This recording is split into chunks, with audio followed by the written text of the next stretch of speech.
PM Narendra Modi सत्ता से हटेंगे, उनकी जगह कौन आएगा, या फिर नरेंद्र मोदी तीसरी बार सत्ता में?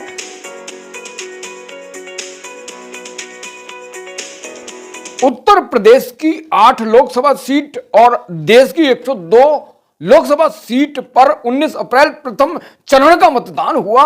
उसमें जिस तरह मतदाताओं ने रुझान दिखाया, उससे साफ हो गया कि आखिर कम मतदान होने से, बम्पर वोटिंग होने से आखिर भाजपा का नुकसान या फायदा, किन मुद्दों पर मतदान हुआ? मोदी लहर कहर या फिर असर या बेअसर? राम मंदिर का मुद्दा बेअसर या फिर हावी रहा? इस वीडियो में Rampur Lok Sabha seat, hot seat, जहां पर भाजपा के घनश्याम सिंह लोधी और समाजवादी पार्टी के मोह हिजबुल्लाह, बीएसपी के जीशान खां मैदान में हैं। यहां पर क्या 3 प्रत्याशी होने पर मामला त्रिकोणीय रहेगा या फिर 1 to 1 फाइट? तो वीडियो को शुरू करते हैं। मैं एसवी सागर, टीपीएन 20 न्यूज से, मेरे साथ बने रहिए पूरा वीडियो के लिए। अब हम इस वीडियो में बताएंगे कि रामपुर की धरती पर, चाकू छुरियों की धरती पर आखिर कौन बाजी मारेगा। Rampur Lok Sabha seat, hot seat, जहां पर आजम खां चाहते थे कि यहां पर उनका जो समर्थक है आसिम खां को टिकट मिले और वो जीते, लेकिन समाजवादी के अखिलेश यादव ने एसटी हसन को मैदान में उतारा। लेकिन बाद में यहां पर टिकट बदलकर जामा मस्जिद के इमाम मोहिज हिजबुल्लाह को टिकट दिया और इसी कारण यहां पर जो आसिम खान ने पर्चा भरा वो निरस्त हो गया। और इसी कारण अखिलेश के कंफ्यूजन के कारण यहां पर मुस्लिम मतदाता कंफ्यूज हुआ। यहां पर 16,58,548 मतदाता है, जिसमें 55% मुस्लिम जबकि 53% हिंदू है। हिंदू का 1 प्रत्याशी, मुस्लिम के 2 प्रत्याशी। और जहां पर आजम खान चाहते थे कि यहां से आसिम रजा खां यहां से चुनाव लड़े, लेकिन एन वक्त पर उनका नामांकन के दौरान पर्चा रद्द हो गया और उनको जो फाइट थी वो फाइट से चेकआउट हो गए। और फिर यहां पर घनश्याम सिंह लोधी और समाजवादी के मोहिज हिजबुल्लाह की घमासान कांटे की टक्कर, और इसी बीच बीएसपी ने यहां पर दांव खेला, मायावती ने जीशान खां को मैदान में उतारा। तो यहां पर 1 to 1 फाइट है समाजवादी और बीजेपी के घनश्याम सिंह लोधी। घनश्याम सिंह लोधी को भारतीय जनता पार्टी में 2022 के उपचुनाव रामपुर से मैदान में उतारा और उन्होंने यहां पर कमल खिलाया और यहां से समाजवादी के आसिम खां को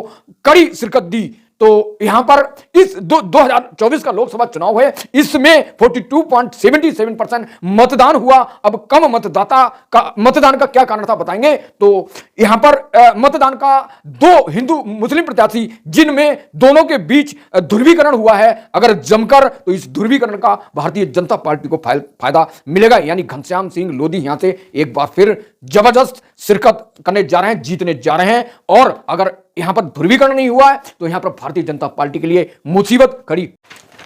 भाजपा के घनश्याम सिंह लोधी को मोदी, योगी और राम मंदिर के मुद्दे पर भरोसा है।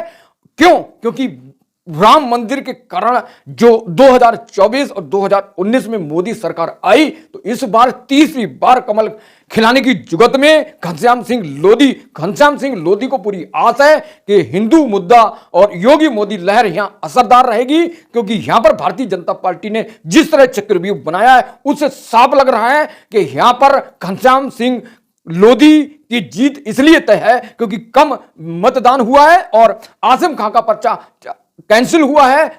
जो समाजवादी के नेता आजम खां के समर्थक थे, उधर यहां पर अखिलेश यादव ने पहले एसटी हसन और बाद में मोइज हिजबुल्लाह को मैदान में उतारा। तो ये कंफ्यूजन की स्थिति हुई है और इसी कारण, ये कंफ्यूजन के कारण रामपुर के मतदाताओं ने यहां इंटरेस्ट नहीं लिया मतदान में और 42.77 42.77 मतदाता ये साफ दिखा रहा है कि यहां पर समाजवादी को संकट में पड़ने की पक्की संभावनाएं हैं। अब इसी जो चक्रव्यूह भाजपा ने रचा है, वो चक्रव्यूह कितना सशक्त है, कितना मजबूत है, ये 4 जून में स्पष्ट हो जाएगा। लेकिन मतदान प्रथम चरण के मतदान से साफ हो गया कि यहां पर घनश्याम सिंह लोधी भगवा लहराने में कामयाब हो जाएंगे। तो ये जो मुस्लिम बहुल एरिया है, मुस्लिमों का गढ़ है, भाजपा के हाई स्टडी उच्च रणनीति के दम पर घनश्याम सिंह लोधी जीतने के कगार पर हैं और उनका सपना है कि तीसरी बार मोदी को सत्ता में पहुंचाया जाए। तो उनके इस जो रणनीति है, स्टडी में कितना दम है, ये तो जनता बताएगी। इनका जो मतदान है, भविष्य है, वो ईवीएम में कैद हो गया है। अब जब ईवीएम कैद से बाहर आएगा तो मोहर किस पर लगेगी, ये इंतजार करना। तो इस सीट पर आजम खां की पारंपरिक सीट है। 2024 के लोकसभा चुनाव में आजम खां काफी संगीन के मामले में सीतापुर की जेल में सजा आपदा हैं और उन्होंने आजम खां को चुनाव लड़ाना चाहते थे, लेकिन आजम खां का पर्चा निरस्त हो गया और यहां पर समाजवादी के मोहित हिजबुल्लाह और बीजेपी के घनश्याम लोधी की बंटू बन फाइट हो गई और मायावती कहीं ना कहीं यहां पर समाजवादी के प्रत्याशी को कमजोर करने के लिए मुस्लिम प्रत्याशी को दांव खेला। अब देखते हैं कि जो रामपुर लोकसभा सीट है, प्रथम जो सबसे ज्यादा मतदाता है वो मुस्लिम है, दूसरे नंबर का लोधी है और इन लोधी की बहुसंख्य होने के कारण यहां से बीजेपी ने दांव खेला था। घनश्याम लोधी ने 2022 में सफल हुआ और ये जो प्रयोग है, ये जो स्ट्रेटजी है, वो 2024 में भी कामयाब होने की पक्की।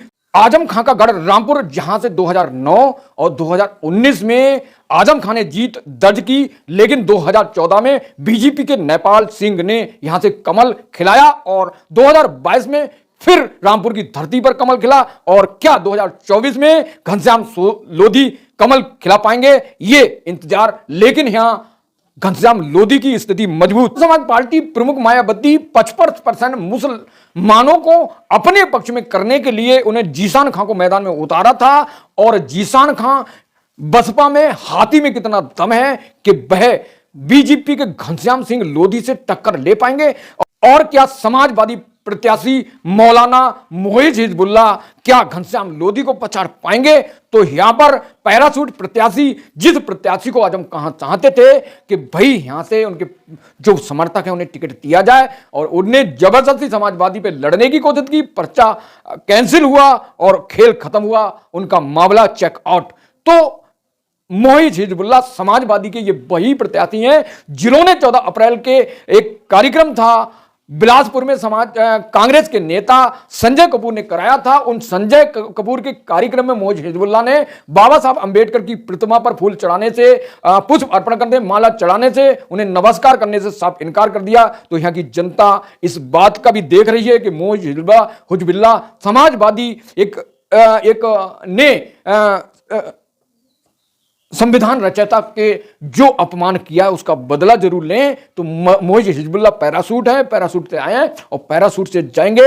यहां पर भाजपा यहां 53% हिंदू बोर्ड में कमल खिलाएगी। तो अब देखते हैं कितना दम है। इस सीट पर आजम खां की मजबूत स्थिति थी, लेकिन मुकदमों में, बहुत सारे मुकदमों में आजम खां यहां से फंसे हैं और उन पर जेल में सजा काट रहे हैं। तो अब कब निकलेंगे कोई पता नहीं। उनके बेटे भी उनके साथ अब्दुल्ला जेल में हैं। तो उन पर आरोप है, चार्जेस हैं कि उन्होंने सरकारी संपत्ति को खुर्द-बुर्द किया है। जौहर यूनिवर्सिटी बनाई है, वो गरीबों की जमीन छीन के बनाई है। फिलहाल अभी मामला विचारहीन है, कुछ नहीं कर सकते। इतिहास की बात करें, यहां पर 1952 में अबुल कलाम आजाद यहां से 17 बार चुनाव लड़े, 12 बार जीते, जबकि 5 बार हिंदू प्रत्याशी। 1977 में RLD के राजेंद्र शर्मा ने हिंदू के रूप में पहली बार दर्ज की और 1991 तक जीते रहे। 2004 और 2009 में आजम खां यहां से समाजवादी से जीते थे, लेकिन 2014 में नेपाल सिंह ने भाजपा के टिकट पर जीत दर्ज की। यहां से जो जुल्फिकार अली उर्फ मिक्की मियां ने 5 बार चुनाव लड़ा और 5 बार यहां से जीत दर्ज की। तो 2024 में रामपुर चाकू वाली, जो चाकू के नाम से फेमस है, यहाँ की जनता क्या इस बार घनश्याम सिंह लोधी को समर्थन वोट दिया है या फिर समाजवादी के मोहित हिजबुल्लाह, क्या रुझान है इसको लेकर आपका। लेकिन जो आप अपने कमेंट के माध्यम से हमें कमेंट कर सकते हैं कि आखिर रामपुर में कमल खिलेगा या साइकिल चलेगी। लेकिन जिस स्थिति को बिल्ड किया है भारतीय जनता पार्टी ने, हिंदू 43% और 55% मुस्लिम 2 प्रत्याशी हैं, तो इससे भी साफ हो रहा है। और अखिलेश के यहां 2 बार प्रत्याशी बदलने से स्पष्ट हो गया और यहां पर आजम खां का प्रत्याशी को लड़ने से, उनका पर्चा रद्द होने से कम वोटिंग हुई है। तो साफ हो रहा है कि समाजवादी यहां पर तितर बितर है या नुकसान उठाने जा रही है। और आपको क्या लगता है, कमेंट करें, मेरे साथ जुड़े हैं। तो thank you so much watching this.